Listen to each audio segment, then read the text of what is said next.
8 আগষ্টত নৰ্থ ইষ্টৰ খেল আছে শ্বিলং লাজঙৰ লগত আৰু এই মেচখন নৰ্থ ইষ্টৰ বাবে খুবেই গুৰুত্বপূৰ্ণ। এইখন মেচত নৰ্থ ইষ্টে জয়লাভ কৰাৰ প্ৰয়োজন আছে, নহ'লে নেক্সট ৰাউণ্ডলৈ যোৱাৰ আহিব পাৰে বাধা নৰ্থ ইষ্টৰ বাবে। আৰু কিয় বাধা আহিব পাৰে নৰ্থ ইষ্টৰ বাবে, ইয়াৰ কাৰণ যদি আমি জানিব বিচাৰোঁ তেন্তে চাওক, এইটো গ্ৰুপত 4টা টিম আছে: Shillong Lajong, North East United FC, Rangdajied United আৰু মালয়েছিয়ান আৰ্ম ফ'ৰ্চ। এতিয়া যদি এই টিমকেইটা আমি পইণ্টছ টেবুল চাবলৈ যাওঁ তেন্তে শ্বিলং লাজঙে 2খন মেচ খেলিছে, 2খন মেচত 2খনটো জয়ী হৈছে আৰু 6 পইণ্ট লাভ কৰি আছে। নৰ্থ ইষ্ট ইউনাইটেডে 1খন মেচ খেলি 1খনত জয়ী হৈ 3 পইণ্ট লাভ কৰি আছে।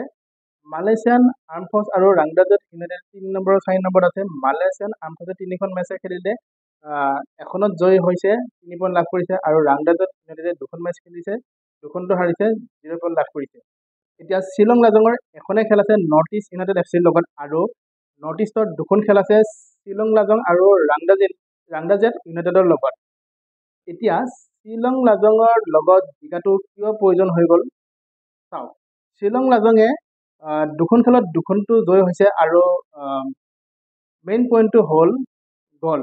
2খন খেলত শ্বিলং লাজঙে 9টাকৈ গ'ল মাৰিছে আৰু গ'ল খাইছে মাত্ৰ 1টা, অৰ্থাৎ 8টা গ'ল প্লাছ হৈ আছে শ্বিলং লাজঙৰ। আৰু ইফালে নৰ্থ ইষ্টে 1খন মেচ খেলিছে, 1খনত জয়ী হৈছে আৰু সেই খেলখনত 3টা গ'ল মাৰিছে নৰ্থ ইষ্ট ইউনাইটেড FC, 3টা গ'ল কৰিছিলে আৰু 1টা গ'ল কিন্তু খাইছিলে নৰ্থ ইষ্টে, অৰ্থাৎ 2টা গ'ল প্লাছ হৈ আছে নৰ্থ ইষ্টৰ। এতিয়া যদি শ্বিলঙৰ লগত খেলখনত, শ্বিলং লাজঙৰ লগত খেলখনত নৰ্থ ইষ্টৰ ড্ৰ হৈ যায়, তেতিয়াহ'লে 12 তাৰিখৰ নৰ্থ ইষ্টৰ যিখন খেল আছে ৰাংদাজেট ইউনাইটেডৰ লগত, সেইখন খেলত কিন্তু নৰ্থ ইষ্টে বিগ মাৰ্জিনত জিকিব লাগিব, অন্ততঃ 6টা গ'লতো জিকিবই লাগিব নৰ্থ ইষ্ট। গতিকে 8 তাৰিখৰ খেলখন নৰ্থ ইষ্টৰ বাবে খুবেই গুৰুত্বপূৰ্ণ মেচ। আনফালে শ্বিলং লাজঙেও চেষ্টা চলাব নৰ্থ ইষ্ট ইউনাইটেড FCৰ লগত জয়ী হ'বলৈ মেচখনত, কাৰণ শ্বিলঙো একেবাৰে কমজুৰি টিম নহয়, যেনেকুৱা মালয়েছিয়ান আৰ্ম ফ'ৰ্চ টিমটো যেনেকুৱা কমজুৰি আছিলে, শ্বিলং লাজং কিন্তু তেনেকুৱা নহয়। শ্বিলং লাজঙো এটা ষ্ট্ৰং টিম হয়, নৰ্থ ইষ্টৰ তুলনাত কমজুৰি হ'ব পাৰে, কিন্তু শ্বিলং লাজঙো কিন্তু এটা ভাল টিম হয়।